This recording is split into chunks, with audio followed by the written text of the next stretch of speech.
เพิ่นขายบ่นี่นะเพิ่นเอ็ดขายเป็นธงอยู่เนาะแต่เห็ดกระด้างทั้งหมดตอนนี้มาซื้อดอกยาวเราเฮ็ดตามเพลงเราแหละเพื่อนเลย มากินนะเอาเนาะเอาตกก็กินแหละนางเขาก็มีทำนี้มากมากินสองทางติดต่อมนต์ซ้อเสียงผู้ไทยสบายดีพ่อแม่พี่น้องตอนนี้ค่อยก็มาฮอดเฮิรนคันแล้วไปเบิ้งน้ำกันว่าสิครบเล่าเลยบ่หนังอยู่นี่พอดีปาเตอเฮ็ดเปิดคันไม่ได้มาแต่หึงเลยเดี๋ยวเลยกินข้าวแล้วบ่มื้อนี้หนูหน้าไปเชื่อไปดินมันลงเห็นอยู่บ่มันลงเห็นอยู่บ่ขมือนี่นะได้เพื่อกินมื้อนี้กินข้าวแล้วบ่เห็ดกระด้าง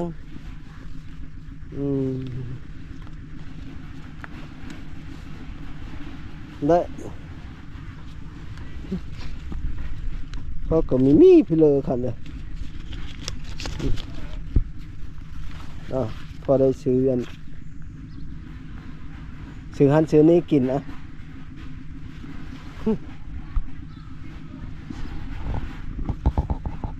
จักอยู่แล้วเบอร์พี่เลยนะ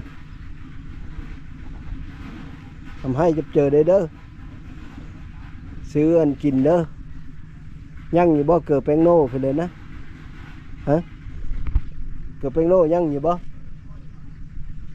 ชิเลอร์ชาตินะเขาเบิ้งเด้แล้วจะผืนละ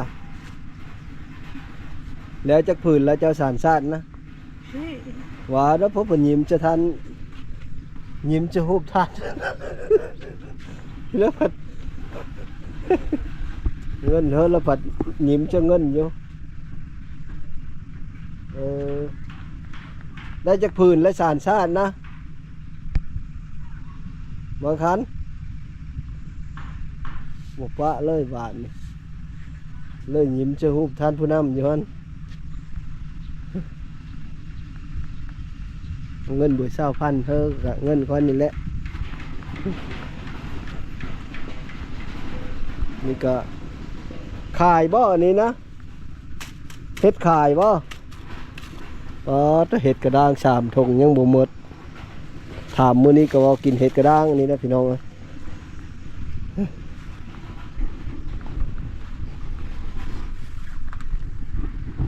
เนื่องจากคอยบริมาได้หลายมือแล้วก็คอยก็เลยมาหาสาวเต้นนี่แล้วก็เลยมาหาขันน้ำพี่น้องมาจอบเบื้องเล่านะมาก็เห็นเล่าพบเล่าอยู่เฮิรนนี่อยู่ถามหาดูหน้าก็บ่ฮู้เรื่องจักเล่าเอาไปเชื่อแล้วถามก็เล่าบ่ตอบเล่าบ่เว้าน้ำนี่แต่ค่อยสิไปหาดูหน้านั่นแหละทุกคนไปเบิ้งน้ำกันเล่ากระสึงอยู่ในนี้นะประมาณนี้แหละเล่ากันเลยหาตามได้ยินชาวบ้านเพิ่นเว้าว่าแต่ขาเล่าโป้งหืนด่านมานี่น่ะบ่ได้ออได้จ่าไปเลยสมอยเลยทักขมือนี่ว่าบ่ได้ไปหันไปนี่สมอยจัดเลยมีแต่ไปหาอยู่หากินไปช้อนบ่อนี่นะคือมีทั้งมีสวิงทั้งกระต้านี่นะจะไปช้อนบ่จะไปช้อนป่าบ่ท่านได้ไปนะท่านได้ไปกำลังจะไปหนูหน้าบ่ได้ไปน้ำเลยบ่ไปช้อนป่าก็ดิ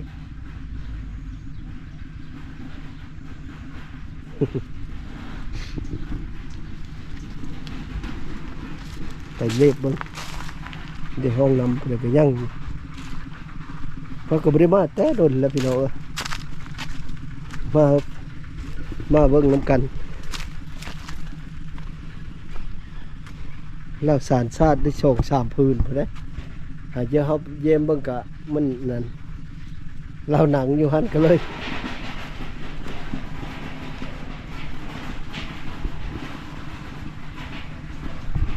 เนี่ยนี้แหละประมาณนี้แหละพี่น้อง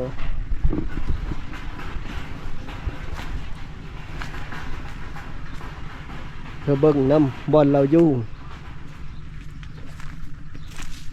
เล่าสีสติเล่าจักเอิญว่าได้เลย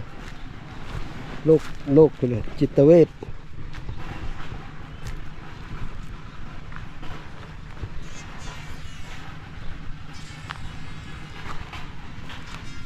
ไปทั้งเล่อเนาะหนูหน้านี่เนาะยางอ้อมเฮิรนแล้วก็ยังบ่เห็นหนูหน้าเลยหัวจักบ่บอลมันไปคันเพิ่นเพิ่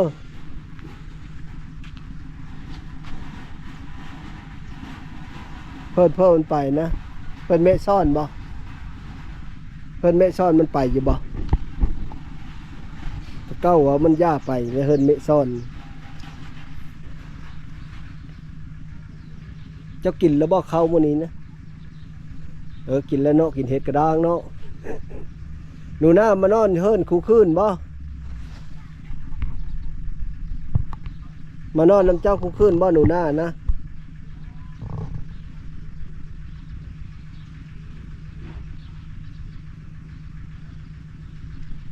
นั่นแหละสะเข้าไปก็ไปเลาะหาหนูหน้าก่อน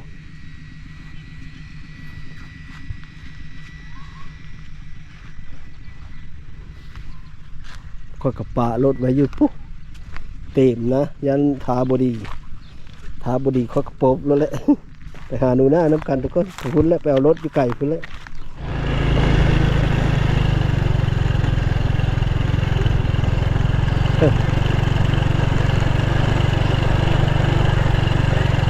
ตอนนี้ก็มาฮอดเทินเมะซ่อนแล้ว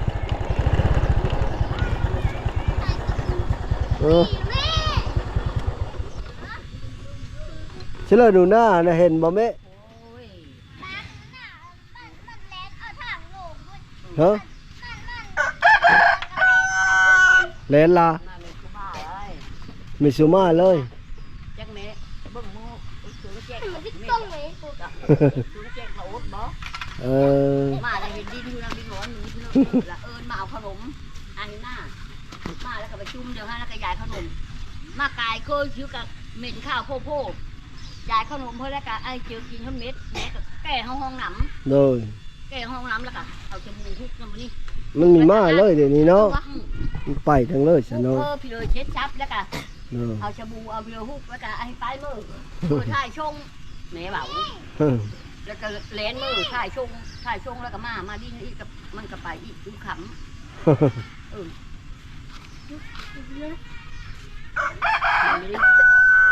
นี่แม่เป็นไข่หักลูกมันนี่ไรฮะเราไข่บ่หันนะหนังเต่าอยู่หันถามก็ไม่ป้าแม่ใบหันเลยใบหันมึงไข่บอกหันกระช่างเมื่อนี้หน่อยคอยถามเจ้าถามปัญหาเนาะค่อยถามน่ะไม่ป้าว่าแต่ว่าหนูหน้าไปเชื่อไปเฮิรนไม่ซ่อนบ่แต่ซื้อไม่เห็นมันมาหาการคันมึงไปคือมาหามึงหนูหน้ามันยากมากเฮิรนกูแล้วเขาก็บอกมาอย่างนั้นเลยถ้าเข้าไปเลาะหามันกันเด้อไปเลาะหามันกันไปเมื่อท่าเชื่อแม่มาชกชักขึ้นมาก็ผีถูกอย่างเลยเห็นบนหนูหน้านะเห็นบ่หนูหน้า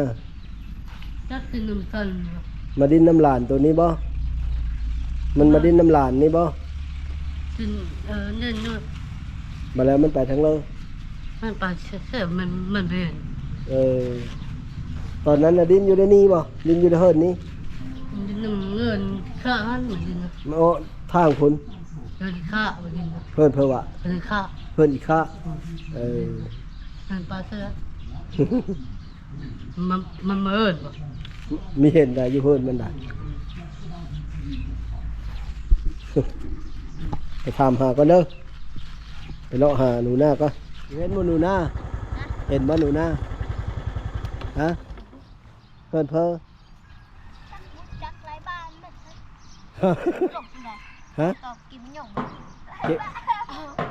มันเห็นมันเก็บมะย่อมบ่ย่าว่าหนูหน้าเสด็จมาหามันมีแม่เมื่อแล้วบ่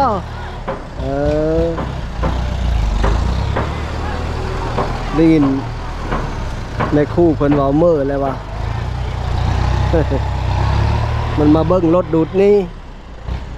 ว่ามันเมื่อแล้วแต่ว่าค่อยละเลาะหาแล้วบ่เห็นเมื่อยเลาะหาแล้วทุกคนบ่เห็นออมบานแหละบ่เห็น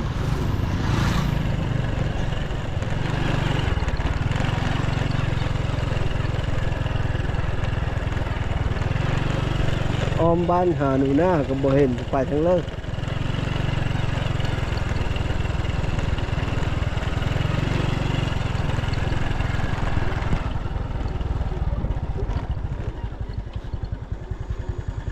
เห็นหนูหน้าบ่ฮะ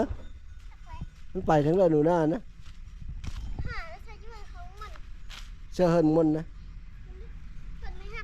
พุนบ่เริ่มไปทั้งเลยเนาะถามหมู่มันหลายคนแล้วก็ไม่เห็นไปกินเฟอร์ปะ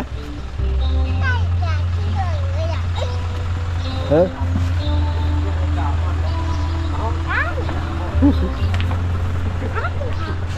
ชิลเกิบนะฮะชิลเกิบชิลถือมาอยู่บ่กินชื่อแล้วจ้าไม่ได้ถือมาก่อนเช้านี้นะแม่ลืมบอลไว้นะหารอบลูก เอาเกิบตัวไหนได้ซะนี่อย่าดิไอ้นี่ป้าเยอะเละอีนี่เลยไอ้ถึงห้าป้า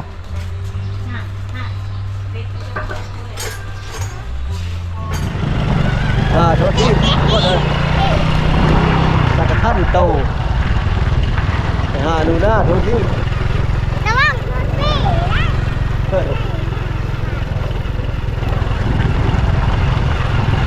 บ้านเห็นแล้วเลยจะพาไปกินเฟอร์นี่สิมี่อยู่วันนี้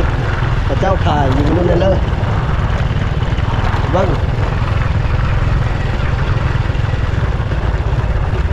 เอาเครื่องขายเขิงอยู่นี่ฮะ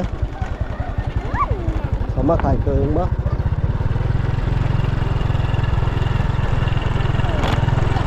ฮะ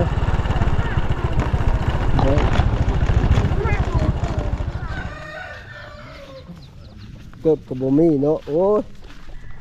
อยู่หน้าทุกข์แล้วหาอยู่ได้เกือบกันฮะแต่ว่าหาอยู่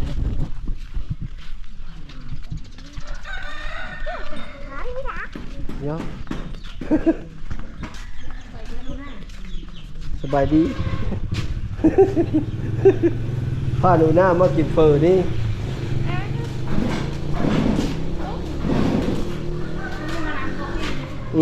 นางโต๊ะตัวมันผมได้นี่เห็นตัวบ่เคยกินเฟอร์จักเถอแล้วน้ำเบ้าเลยพามากินยันตัวเยอะตัวได้กินเฟอร์นะอาหารเพิ่นก็อยู่ในแจวัดนี่บ้านต้นเพิงนี่น้าเบ้าเคยมากินเธอหนึ่ง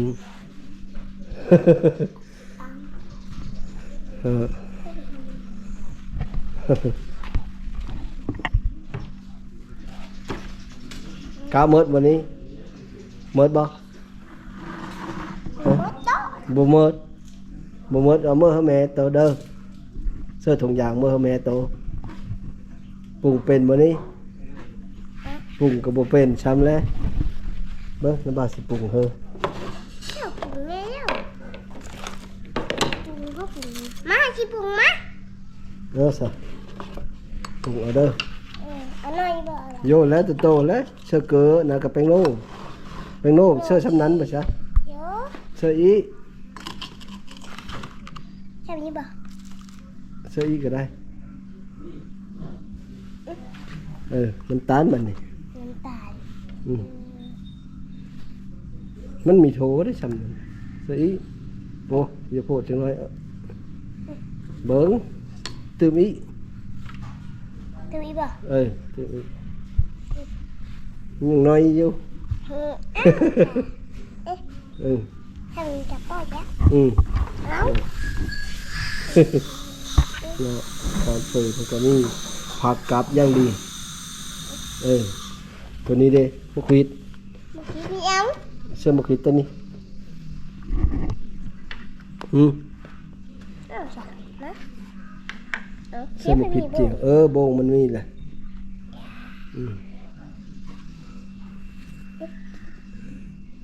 ปุ้มลงไปแล้วแหละ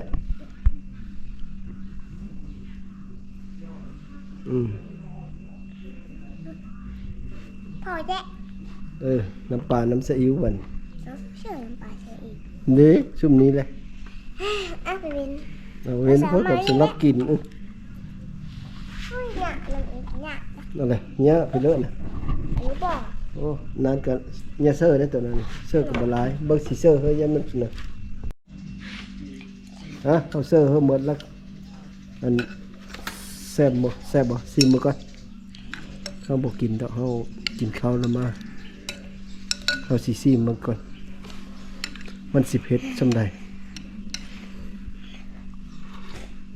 เชื่อซับแล้วว่าเพื่อไปเลย ซิมรู้ตัวนะ เจ็บป่ะ แซ่บได้เอามาคอยถ้วยหนึ่งเด้อ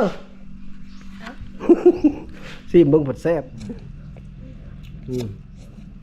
ได้กินจักเธอละเฟิดนะเคยได้กินอยู่บ่มีเคยได้กินจักเธอบ่นะเพื่อจะได้กินแล้วบ่าวมา น้ำบ่าวว่าเฮ้ยแต่ข้าวนั้นพุ่นแล้วเนาะอันนี้น้าพามากินอยู่หารโลด เดี๋ยว แซ่บแล้วเนาะแซ่บบ่ยังหอนเลยเนาะตอนนั้นนะว่าซื้อมาเฮ้อน่ะมัน น้ำเย็น ซื้อมาแต่บ้านนาปอดพุ่นนั่นน่ะอันนี้นะว่าซื้ออยู่บ้านตะเพิงนี่โลดเพราะว่าเพิ่นเปิดหารใหม่แต่เก้าปีแล้วนี่เพิ่นยังบ่มีเพิ่นสักขายปีนี้ เรามาขายคืนนะ พอ ขายจะได้ชุดหน่อยนะ แทนตอนศีลเลย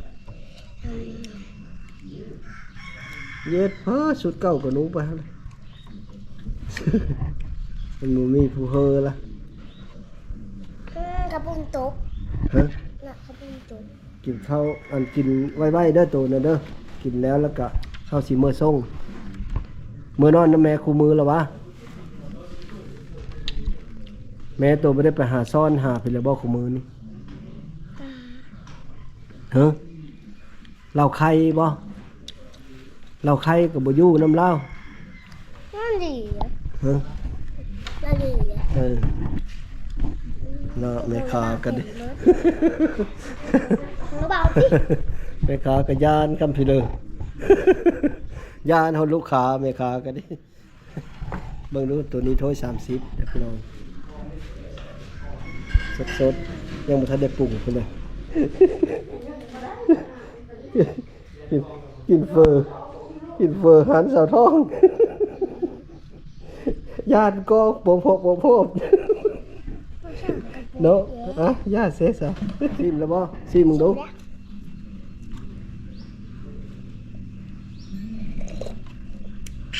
ปั๊บมาสิยำกินเป็นบ่ไม่ถูกก็ดินะอย่าบ้าดิอย่าบ้าก็เอาบ่เอาเลยแม่เอาแล้วสั่งเลย อุ้ย ตัวน่ะกินบ่หมดละเมื่อแม่ตัวน้ำแล้วเอาผืนลูกไหลไปด้วย ฮะ ผืนลูกไหลไปด้วย โอ้นี่ก็ถ้วยเช้าได้ตัวนี้นะ อืม ตัวละบ้าถ้วย30แล้วถ้วยไม่แล้วว่าเฮาก็ดิ อืม กินมันอิ่ม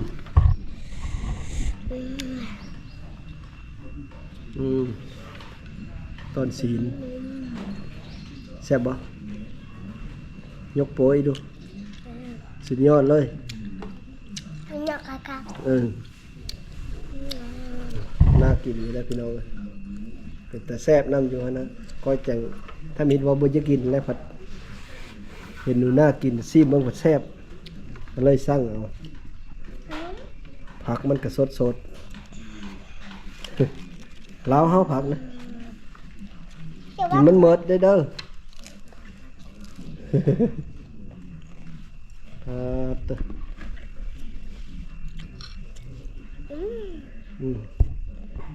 หาตัวหอบทิพย์นี่อยู่หันบกเกิดหันบกเกิด ถ้าหนูมากมากคิดแล้วบ้าง มาพี่น้องปรุงแล้วล่ะนะประมาณนี้แหละคักอยู่ได้เฟอกันดิแซ่บบ่นะแซ่บบ่ อ่ะแล้วบ้างมาคิดนะเอาลูก เอาตัวก็กินแหละนะเขาก็มี ถ้าหนูมากมากคิดว้าแต่หรือเปล่าอีก สุดยอดเลย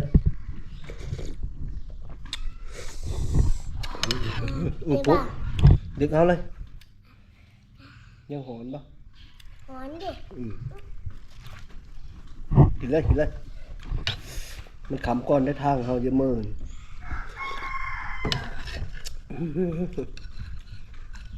นี่กินแบบนี้นะ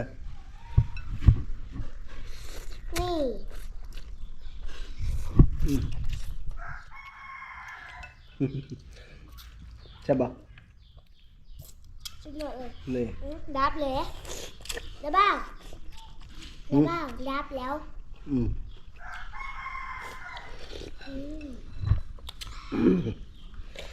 แซ่บบ่นะ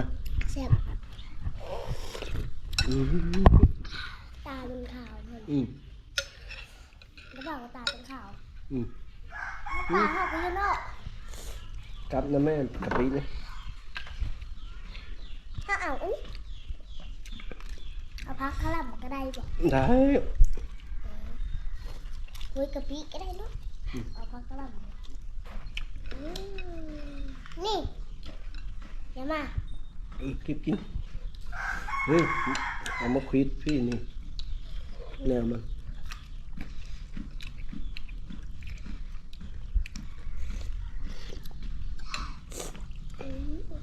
แซ่บเลย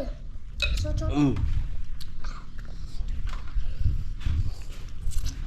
แซ่บบ่ยอดเลย กิน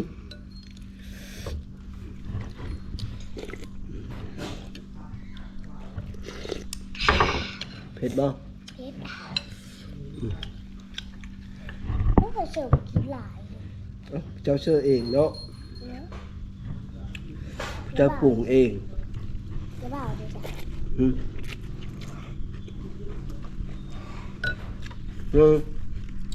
เอาจะหมดแล้วกินมันหมดนะ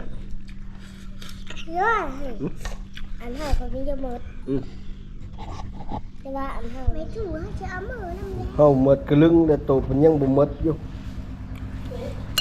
มันอันนั้นนะมันกินมันหอนมันไปเลยเล็กน้อยกินเนาะเพราะมันเมื่อกินน้ำแหมม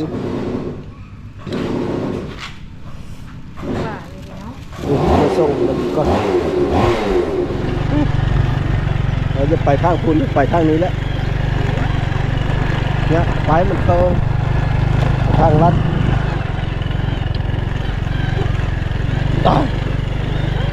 ซอยกลางบ้านได้นี่ได้นอหน้า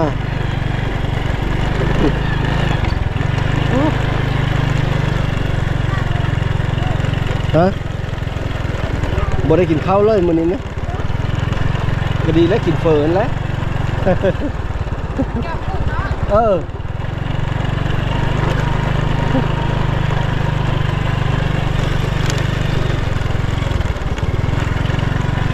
ไก่พอแล้วเฮิรนอยู่หน้านี่ก็ดินอนหน้าไก่โพดเฮิรนตน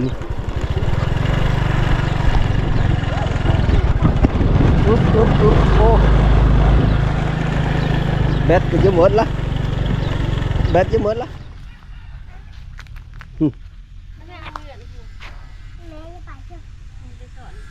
ไปซ้อนพี่ละคำแล้วกินเฟอร์นี่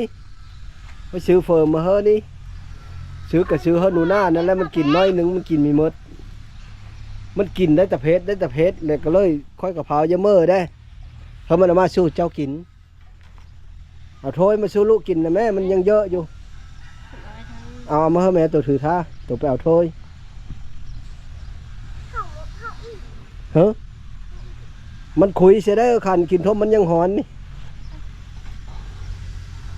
ใส่อันใส่ถ้วยใส่กระซ้ำนี่ถือท่าเฮ้มันไปเอาเฮ้แม่ตัวถือท่า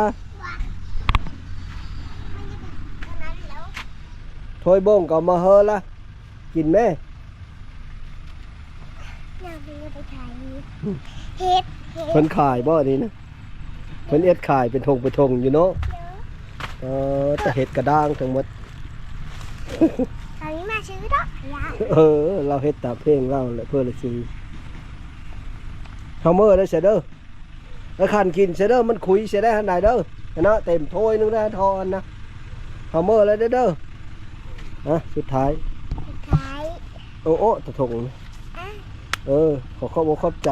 ขอความเข้าใจ นำพ่อแม่พี่น้อง นำพ่อแม่พี่น้อง ที่เฮามาติดตามรับส้ม ที่ห้ามาที่ตารับชม และขอบใจน้ำนาบ้าว ที่เข้าใจน้องนาบ้าว ที่มาซื้อเฟอเขากิน ที่มาเฮือเฟือเขากิน ขอขอบใจหลาย ขอใจละลาย ๆสบายดีทุกคนเด้อ สบายดีชื่อผู้ชื่อคนเด้อ เออ